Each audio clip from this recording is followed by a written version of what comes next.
I'm happy to be transparent about this. During that whole time, from my early 20s to my sort of mid to late 20s, I'd taken several overdoses. I was in so much pain and I couldn't recognize the pain that I was in. You know, it's like if someone goes to a battlefield, like a soldier, and they experience war, they know that they've experienced war. But when you've come from an experience of childhood abuse or, trauma that's sort of more societal based, people just accept it and say it's a normal part of life. So you don't, what happened with me is I didn't have that awareness of like the longer term, deeper impact it had had on me. Welcome to the Radical Health Rebel podcast with your host, Leigh Brandon. If you enjoy the podcast, please leave a 5-star rating and a warm review. And now, here is Leigh, the Radical Health Rebel, with this week's podcast.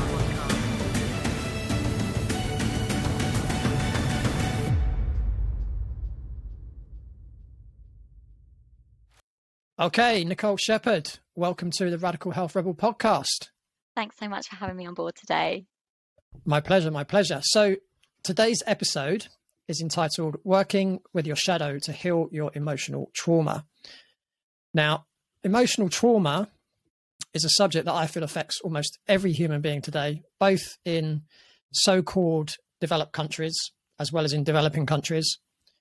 We see addictions, especially substance abuse, as a way that people try to deal with the emotional trauma by numbing their emotional pain. And the approach, at best, only temporarily reduces the symptoms and causes even more problems for the person, which often spirals out of control. But emotional trauma shows itself in many ways. And, I've seen professionally emotional trauma often showing up as physical pain. And without healing the emotional trauma, no massage technique, no joint manipulation, no corrective exercise is going to get the job done. So I'm really excited to be having this conversation today. So Nicole, what I'd like you to do is to kick off and, tell us about you, your upbringing, your journey and your experiences that's, led you to where you are today, right now, talking to me on the Radical Health Rebel podcast. Yes, thank you so much. Gosh, where do I start? I always take it right back to my A-levels, actually, which sounds like a long time ago now. I studied psychology as, it was interesting to me, the human mind, why we behave the way we do. So I started that and I got good grades and I took that a bit further, went on to university and did social work. And it was in my social work degree that you spoke there just of like the trauma that we experience in our lives. And it doesn't matter sort of what your background is, we're all at risk of that. And my social work degree, unfortunately or fortunately, depending on where you look at it, really uncovered how much trauma I had already experienced. At the tender age of 18, there was, a lot of physical abuse, domestic violence that I'd witnessed. I hate to say it, but sexual abuse, inappropriate sexual conversations and situations that I was put in at a very young age. And then as I got older, I couldn't pursue social work as a career because it was just too close to home. And that's when I thought I need to get some help. And it was in my early 20s. I pursued things like CBT, all the classic things, CBT.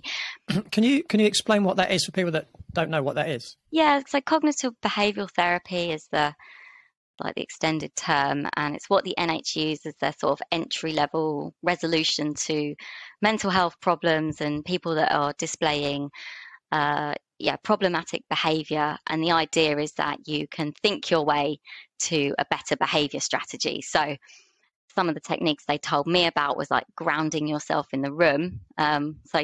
Focusing on 3 objects, naming them in terms of what they look like, the shape of them, the color, and it's meant to help bring you back into the present day moment, which is fantastic. It does have a place in that sort of healing package of work, but it doesn't actually address the root cause.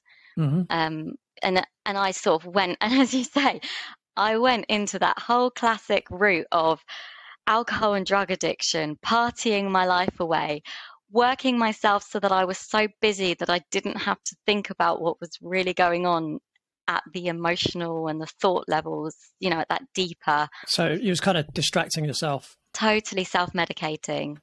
It was like uppers and downers, you know, drinking coffee in the day, get that buzz, go and run a marathon. Not that I've technically ever run a marathon. I always had the intention, but it can never get that far. But, you know, it's like the whole thing is, you know, these people that have got this trauma, they keep themselves really busy. And I was definitely playing into that stereotype. So, you know, whether it's addictions to relationships, alcohol, substances, exercise, you know, people think exercise is healthy. It is when it's done mindfully, but when it's done to distraction, it can cause more harm than good. I had like physical aches and pains. I can totally resonate with what you said at the start of the call. Like I had this pain just here and it just wouldn't go away. There was just no rhyme or reason for that pain being there. It was like just, yeah, like anxiety and just stress manifesting. Well, your hand is over your heart. Yeah. Which obviously is the region of your heart chakra, which, you know, the heart chakra is to do with, you know, love. Connection. You know, giving and receiving of love, including self-love. Yes. And so it wasn't until I have to, I'm happy to be transparent about this, during that whole time from my early 20s to my sort of mid to late 20s, I'd taken several overdoses. I was in so much pain and I couldn't recognize the pain that I was in. You know, it's like if someone goes to a battlefield, like a soldier, and they experience war, they know that they've experienced war. But when you've come from an experience of childhood abuse or, you know, trauma that's sort of more societal based, people just accept it and say it's a normal part of life. So you don't, what happened with me is I didn't have that awareness of like the longer term, deeper impact it had had on me at a psychological and at an opportunistic level. Like the opportunities in my life were limited because everything that I tried to do was always stifled by this unconscious programming that was just getting activated whenever a situation or an event mirrored something that was closer to home. So it was in my sort of, when I was 27, I was like, right, I've had enough of this. I'm not any good at ending things, so I need to work out how I'm going to live. So I kind of changed focus. It was just a bit of an awakening moment for me, hence why I call my brand Lunar Awakening. And I can get into a bit more about that in a sec as well. But just to go back to my history. So I started working with the NHS again, and I went through the classic psychotherapy model, which was me sitting in a box with someone else, and they were barely leading the conversation. I just had to basically talk whatever came into my mind. And the way I explained psychotherapy to me was like, you've got the bookshelf and all the books are in this chaotic mess and there's no logical reasoning to how they've been placed there. And with psychotherapy, you're just pulling all the books off the shelf and then you're kind of placing them back one by one so that they do have some sort of law and order to them. So it was a piece of the puzzle that needed to happen because it helped me make sense of what I'd been through and where some of my trauma and triggers sat, which I know sounds funny because I had the revelation back when I was 18 that I'd been traumatized, but I was sort of like not accepting of the bigger impact it had had on me. And it wasn't even until after I'd done the psychotherapy that I appreciated the impact it had on me. Because I walked out of that therapy room going, right, that's it. I am fixed. Life is good. And then it came crashing back down again because I still hadn't addressed the habits and the thought processes and the beliefs and all of those energetic pulls, the hidden emotions. They were still sat there acting out under the surface to say, we need to be seen, we need to be witnessed. And, you know, there was still a bit more denial on my part. But eventually, when I did start working in that sort of energetic emotions, thoughts, feelings realm, I made the most massive transformations. Like, life had different energy to it. I was just appreciating the sun shining on my face. Like I felt, you know, you mentioned earlier about the heart center. I used to have this deep, chronic, empty feeling in my chest. Like I just hated myself so much. And it switched from that to being a full feeling and a nice glowing feeling. And it's only really, you can't know how that feeling feels until you've built it up internally. No one can give you that feeling. No relationship, no job, no career, no hobby can give you that feeling. You have to build it internally. And then so it was only then that I went on the route of like the more coaching and the sort of more forward focused and the more sort of goal setting approach to life that I started, making these big transformations in my life in terms of building up self-love, realizing that I still had fight and flight reactions that I wanted to basically put out so they didn't affect me anymore, and showing myself compassion and working with my inner child. I did inner child reparenting work as well on the journey. And the result of that has been, me sat here with you today wanting to give this gift back to others. Fantastic. Just to kind of make the audience aware as well. So I know you. How long have we known each other? You probably know more than me. Well, I've been with Nick for like 4.5 years. So okay, so we've known each other probably at least 4 years, right? Yeah, definitely. And what's quite interesting is that I don't know your story. I've not heard that story before, and why would I? But the reason I wanted to get you on the podcast was because I saw your social media posts, and first of all, I just thought people need to hear your story. And also I can see that you've been through what we'd call a hero's journey, right? You've been through that period of pain. You've gone through the stages of healing, and now you've come out the other side, and now you're in perfect position to help other people that are kind of stuck in that same position that you were in when you were in your 20s. Yeah. Something I would really speak to is that the people who worked with me on this journey were priceless, because as much as you might want to do the journey alone, you do need someone else to hold the mirror up and reflect back to you what you're feeling, what you're saying, what you're presenting to the world, because we like to think we know ourselves, but actually there is so much that is hidden that we're not consciously aware of, but other people can pick up on it. And you need that mirror. You need someone else to guide you, and also to hold the space in a way that's safe and loving. Especially if you don't have that love for yourself yet, it's very hard to sit there and grieve or sit there with your anger.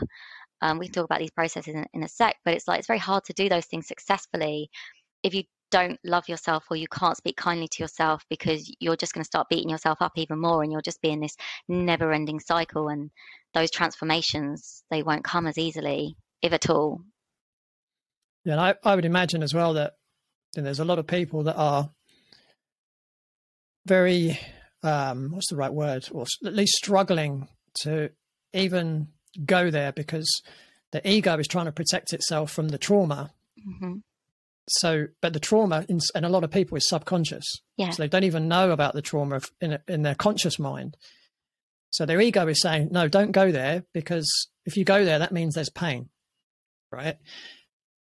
Now, one thing that I've learned, my 53 years of life, but also half of that as a practitioner, is that generally to achieve something amazing normally requires going out of your comfort zone or some level of pain, right? If you want to be in great shape physically, you got to go through the pain in the gym, right? Yeah. And when it comes to your emotions, whilst it might be very daunting to do so, it's important that you, I guess, allow yourself to go through that pain. But from what you're saying is, if you can find the right people to help you, it makes that process much more bearable. Absolutely, because they can mirror back to you the love and compassion that you need to feel, and to, and also to validate the emotions. The reason why so many people are so traumatized, and I just want to add an extra layer to my story, which is that I was fortunate in that I uncovered the trauma that I had been through, and my circumstances and the childhood that I had. It was very obvious to someone that these were bad experiences, seeing someone be beaten up, having people have broken bones in the family home, having that inappropriate experiences between adults that's supposed to be caring for you in terms of their how emotionally attuned they are to you or not. Neglectful is the opposite of that. A lot of people think, I'm okay. I don't need that. That didn't happen to me. You know, my mum wasn't abusing me like that. My dad didn't abandon me. And so they're going along in life with this low level trauma that is absolutely affecting them at a physical level. You mentioned the ailments in the body. At an emotional level, you know, they're not able to express themselves to their full capacity. And when you can't express yourself in a negative way, it also means you can't express yourself in a positive way. It's like no emotion is safe. So you end up living a non-life. You're just like, I want to say like what do they call those characters in games where it's like a non-real character or something? It's like, that's what you end up being. Virtual reality. Yeah, but you're like one of the extra characters. You just don't have anything going on for you, just kind of like a robot going through the motions. And so a lot of people, they don't know that they've got this trauma sat there, and they don't know how vibrant and magical their life could be if they went through that hero's journey that we talk of, because they don't know what they're missing. It's interesting. Something came to my mind when you were speaking then, and that was some years ago. I was working with a lady, and she was very overweight, and she clearly had some level of trauma. Whether she was aware of it or not, I don't know. But, you know, when you've been a practitioner as long as I have, you can normally tell, right? Or even tell the level of trauma someone's been under. But what was interesting with her, so, you know, what I do with a lot of my clients, I get them to do a food diary, but they don't just note down what they eat, but how they react to the food. So, you know, whenever you eat, it affects your appetite, your satiety, your energy levels, and your emotions. And that's how you can work out what foods are right for you. And no doubt I'll do a podcast on that at some point. But with this particular lady who had clearly, in my view, in my opinion, had some quite severe emotional trauma,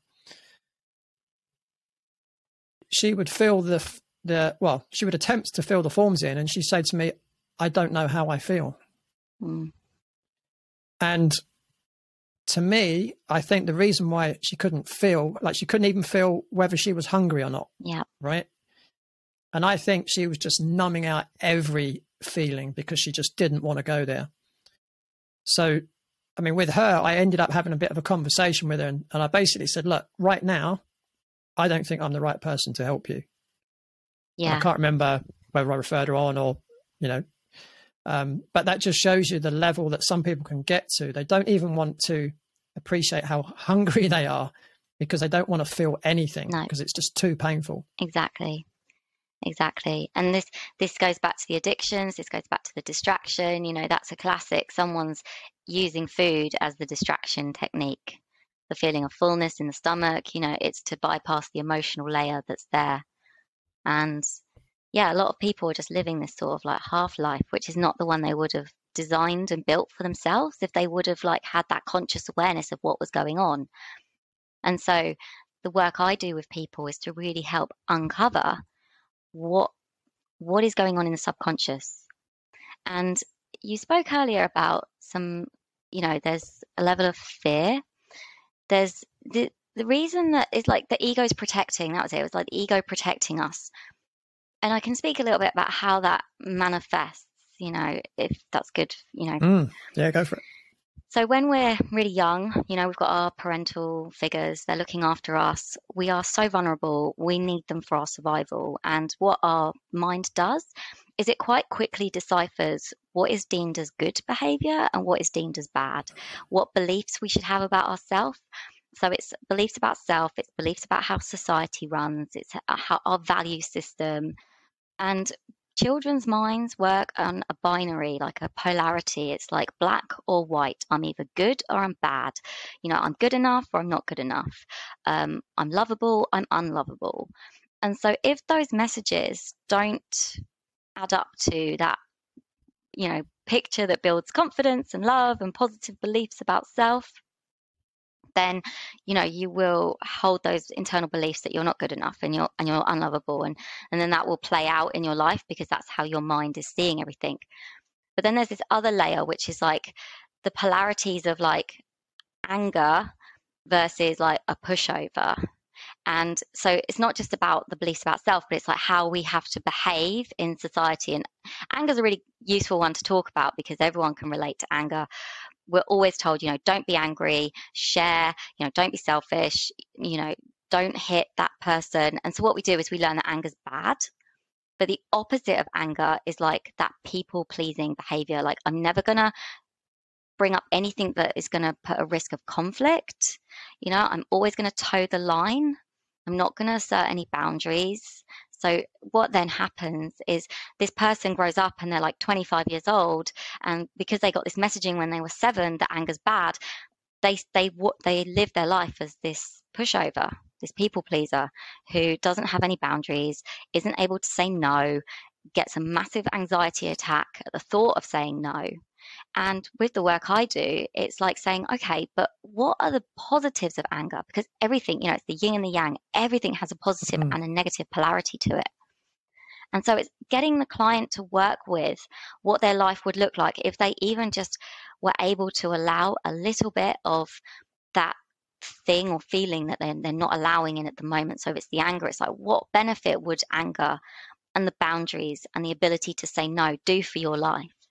And it's not to say that you then have to go to the opposite extreme of being this like rageful, hateful individual, but it's like bringing it back to the middle.